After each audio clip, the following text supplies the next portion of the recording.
Okay, well, I'm glad to say that this part B is going to be extremely repetitive because I usually go ahead and introduce this part at the beginning of the semester, that -70 resting membrane potential, because by the time we get to the nervous system, y'all's brains are mush and you think that you've learned all you can learn, but repetition is key to learning, and this is actually, it's it's not complicated if you've heard it before.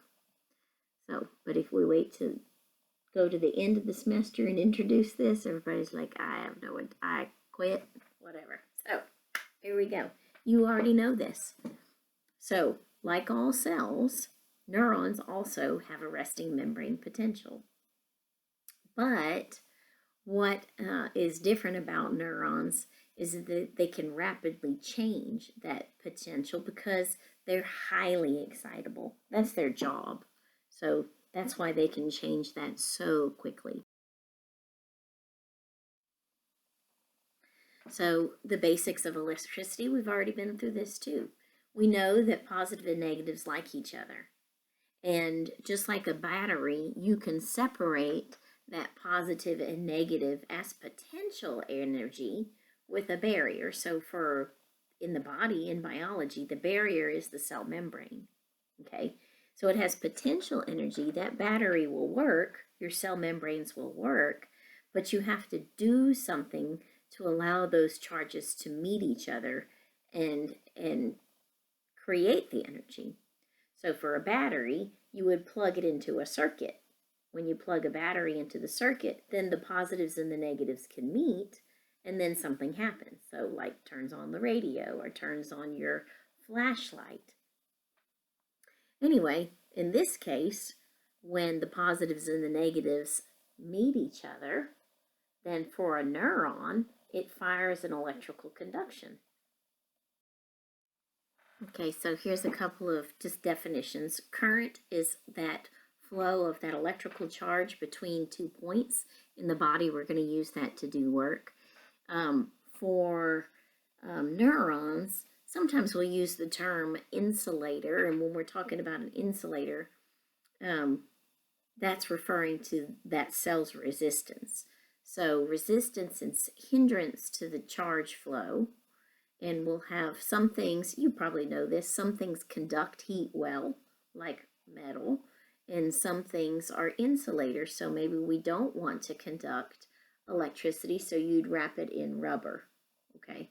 So these are not really even sure why they're included in this chapter, except maybe to understand how things flow, you have to understand a little bit of physics. But anyway, we'll move on. Okay, you remember those ion channels? We had different kind of ion channels. Some of them stayed open and leaked all the time. Some of them were gated. And we actually didn't even really get into why we have leakages and why we have gates. But we're going to touch on that just a little bit right now. We did talk about how a lot of them are very selective. So this example given here is a potassium ion channel only allows potassium through. So you see, this is all review. A gated channel opens because of something. So the protein will not open / change shape, whatever, unless if it's a chemically gated, then it needs that chemical. If it's a voltage gated, it needs a change in charge. If it's mechanically gated, then maybe it needs pressure. So that's different kind of gates, and you've already met that. So whenever you open those gates, then the ions are going to usually diffuse from high concentration to low concentration, and then we're going to have a change in charge because of that movement. This is just showing an example. So you have a closed gate there, so nothing can come in. But in this case, it's saying, okay, the neurotransmitter is the chemical. The neurotransmitter shows up, and so therefore the gate opens. So I had a student ask me the other day, what's the difference between a ligand gated channel and a chemically gated channel? And they're actually not different, because the ligand is almost always going to be some sort of molecule, so they are essentially the same. Voltage gated, you get a change in charge, and then the guy opens up. Again, repetition. Resting membrane potential is -70. So on the cytoplasm side of that phospholipid bilayer, on average, it's -70. And I've already said it depends on the cell. There is a difference between cells, but who cares? That's a little bit more detail than this class needs to know. But whenever we have a different charge from one side of the cell membrane to another, that's called polarized, because they're different. But that's actually what helps us conduct our electricity. This is just showing a picture of if you'd had a voltmeter and you could measure the inside of that cell membrane, this is what you would see. So in this case, what they're doing is they're showing a section of an axon going through the cell membrane of the neuron, so the neurolemma, but you get the idea. Also repetition. I told you just go ahead and learn this. Sodium is in highest concentration outside of the cell. Extracellular fluid is ECF. Potassium is in highest concentration on the inside of the cell, so intracellular fluid, so intracellular fluid.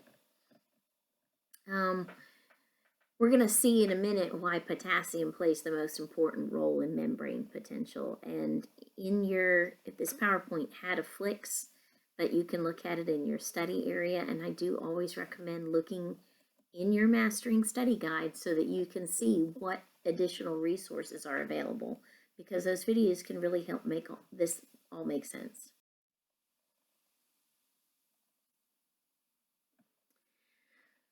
So one thing that the video does go through is how we have those leakage gated channels. Not gated channels, leakage channels, so you always have the flow of those ions going all the time, and that's okay because you'll have a sodium-potassium pump that's going to fix it. We have many more leakage channels for potassium than for sodium, and so therefore that would say that potassium is going to play the key role in membrane potential. Whenever things get a little bit too out of whack, that's okay. You've met those active transport sodium-potassium pumps that are going to help make sure that we maintain our resting membrane potential. And remember, 3 sodiums are pumped out, 2 sodiums are pumped in. See, this is all review. Woohoo! This is just a picture, and I'm going to keep going. So, membrane potential is going to change whenever the ion concentration changes. We're going to have little signals. I've already alluded to these guys as well. We're going to have graded potentials, usually at the dendrites.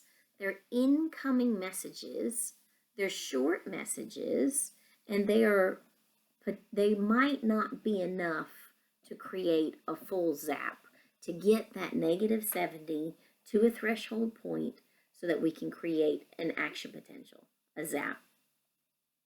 But if you do have enough graded potential change, then you're going to create the action potential, a zap. Whenever you get that zap, that action potential, you are depolarizing, and actually even the graded potentials are just based on mild depolarizations usually. So you're going to have that -70 is going to become less negative than it was, so going towards 0. And again, if you get enough, then you are going to create the action potential. But what if, I alluded to this in the last PowerPoint, what if the little graded potentials are actually bringing in more negatives or making you lose more positives? That's going to make you go, instead of -70 towards 0, it's going to make you go -70 even more negative. That's called hyperpolarization. This is just showing just a graded potential at a location where you have a small change in charge, and how that change in charge can spread. So if the gates that are next to it are all voltage gated, if this one little zap let's say in some sodium, like you saw with the muscle, well, then the next guy is voltage gated, and he's going to be like, hey, I'm going to open now too. And then, hey, I'm going to go open now too.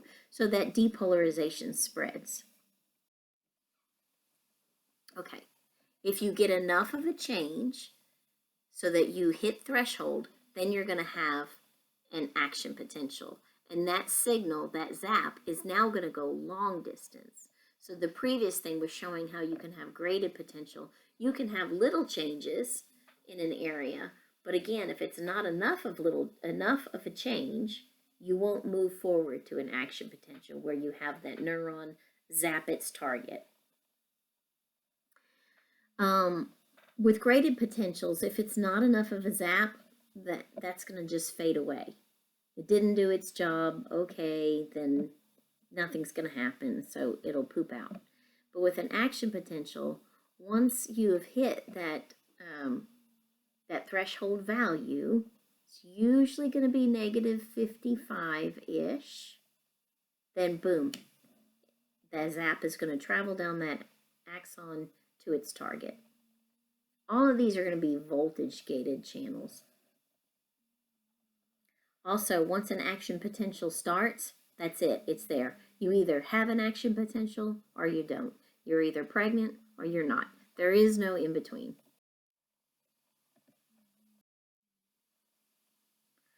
So, again, repetition. When you depolarize in a nerve, it's because we have opened some sodium channels. Sodium is fast. Now, one thing your book gets into is that sodium has an activation and inactivation gate.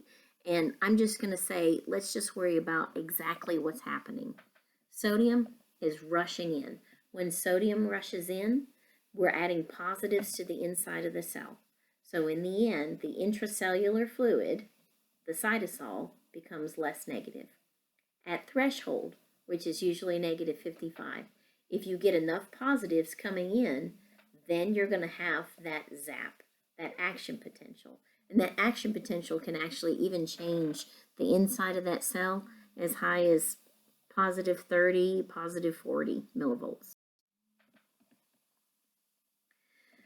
We're going to have a point then when the sodium channels are inactivating and they're going to close up, and then we're going to have potassium open up. The difference is that potassium channels are slower. So you had that huge zap and a rapid spike in sodium, and those potassium channels slowly opening. As potassium leaves, you lose some potassium and you get more negative on the inside. That's called repolarization. I'm going back to change the difference between both sides of the membrane. So I'm repolarizing, I'm making them different again. In the neuron, those potassium gates are so slow to close that they not accidentally, everything's on purpose, you end up losing more excess potassium. So instead of being at negative 70, maybe you're at negative 75, negative 80, maybe even negative 90, okay? So you have hyperpolarized it just for a moment. So you went past resting, you got extra negative, but that's okay because we're going to have those sodium-potassium pumps fix all that and make it go back to resting membrane potential. Again, there's another A&P flicks called Generation of an Action Potential for you to watch.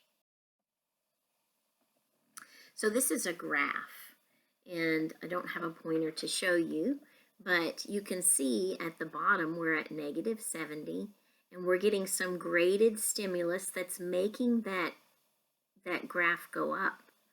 Once you get to negative 55, we're going to have a zap, a major rush of sodium depolarizing the inside of that cell.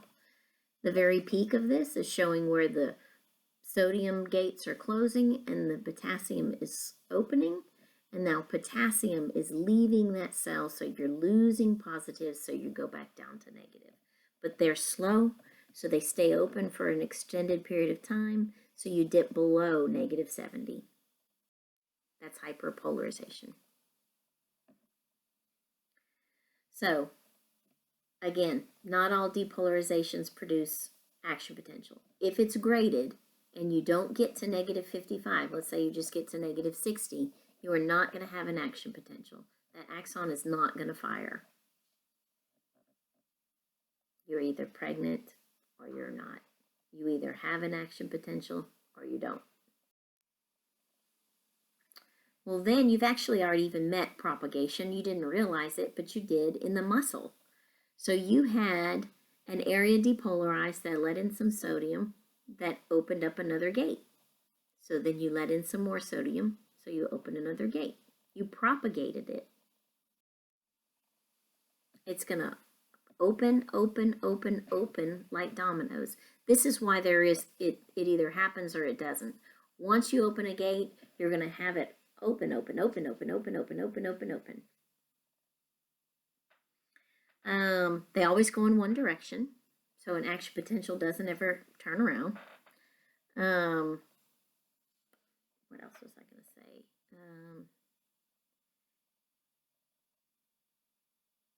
After that area has let in sodium, that area is going to repolarize, but it's okay because you've already made it past one point. So all of, let's say at nanometer number 1 that you had depolarization, it let some sodium in, it went to nanometer number 2, and then that guy opened. Well, while that guy is opening and sending down the sodium and the next gates are opening, the initial guy is going to close up and not let in any more sodium.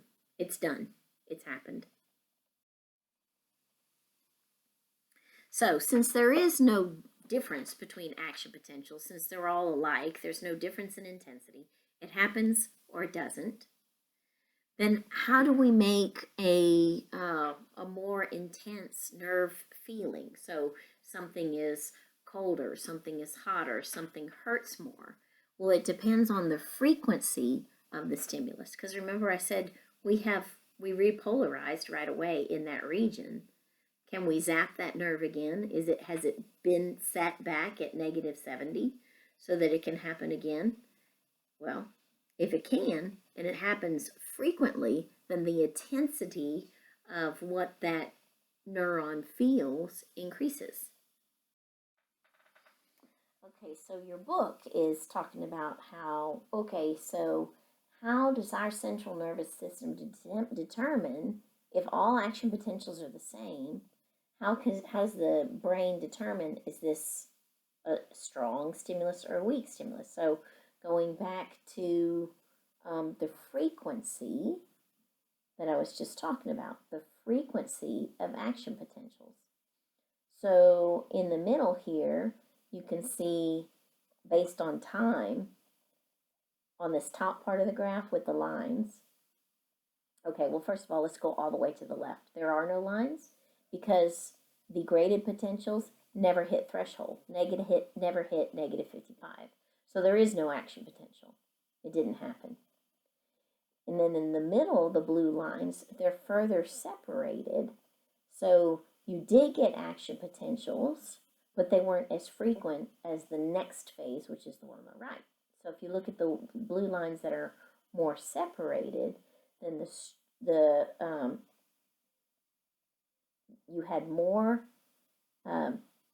had a stronger stimulus. Then on the right-hand side, you had more rapid fire of those action potentials. So then your brain recognizes that that was a more intense event. Your book goes into, okay, so how do I tell the difference between a quiet hum and a loud roar? Well, I would use, like, how do I tell the difference between maybe a pinprick and knife just cut all the way through my muscle. So it is a more intense action potential because it wasn't just a tiny little pinprick. It was I'm going to cut through all of these. I'm going to generate many, many, many actions potentials through every single cell membrane that I go through, every single tiny little neuromuscular junction that I cut. Okay, so you have a refractory period in which that neuron cannot trigger an action potential. There's two types. There's one that's called the absolute refractory period, and that is it absolutely cannot happen. You're in the middle of an action potential. You can't have another one. A relative refractory period has to do with the charge of that membrane at that particular time. And I think the graph is going to make it make more sense. It uses the example of a dog, which is pretty funny. So the disobedient dog, he is absolutely refractory if he never comes when called. But if he's relative refractory, maybe he'll come if you call loud enough, or maybe you're being mean enough. Okay, so the absolute refractory period, this is when you absolutely cannot re-stimulate this nerve. So it's in the gray box on the left-hand side where it says stimulus. So inside that gray box, you cannot re-stimulate that nerve. Relative refractory period, it's going to have to, yes, you can, but first of all, you have to get back down below -55, because if you don't get back down below -55, you're still in the middle of that previous action potential. So once you're on the back side of the curve, you're having potassium leave, you're repolarizing from the first action potential, and you're on the graph from -55 downward, going towards -70, then maybe you can re-stimulate that nerve. Okay, so conduction velocity. How fast is that neuron going to zap? Well, this goes back to the whole myelination versus not myelination for the most part. And then also, how big is that nerve? So the bigger, the larger diameter neurons have less resistance to flow, just like electricity. So they can zap quicker. The more myelinated something is, the quicker it can zap. So what'll end up, well, we'll just go to the next slide in a second here, but if you are not very myelinated, or if you're not myelinated at all, that conduction, so the propagation of that impulse is going to be continuous. If you are myelinated and you have those nodes of Ranvier, you're going to have something called saltatory conduction. So continuous is slower. It's going to have to open gate, gate, gate, gate, gate, gate, gate.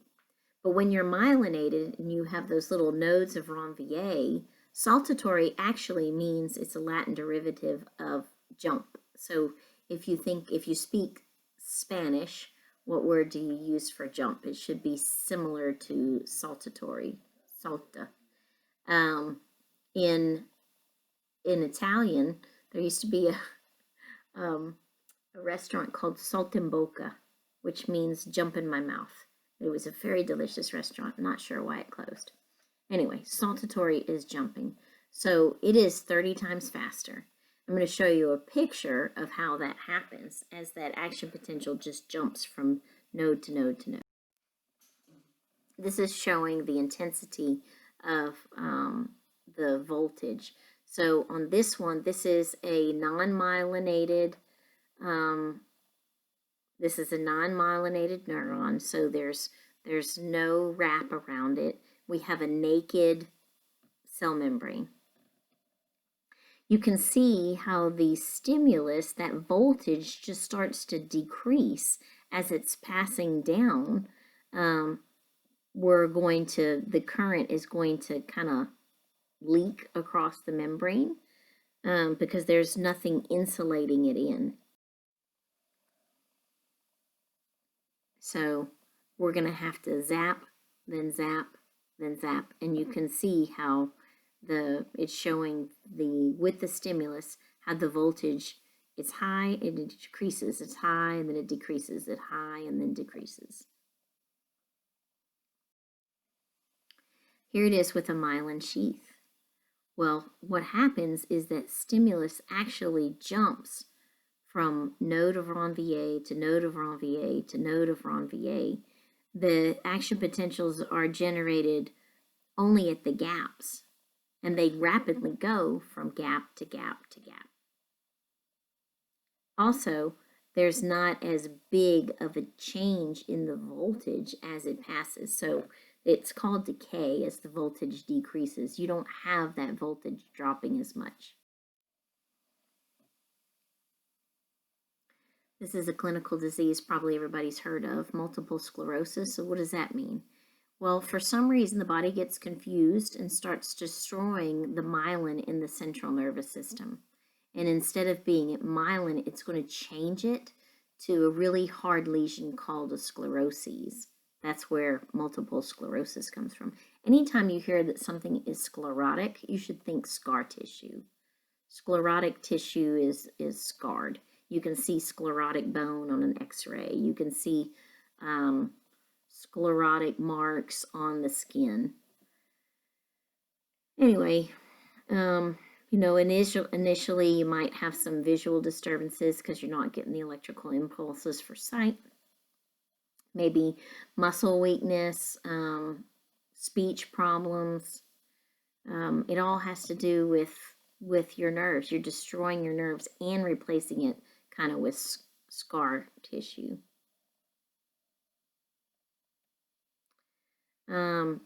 It's not curable, but we can treat it with certain medicines. They're working on this all the time. This is saying keep your vitamin D up, might help reduce risk of development. It does seem to be genetic.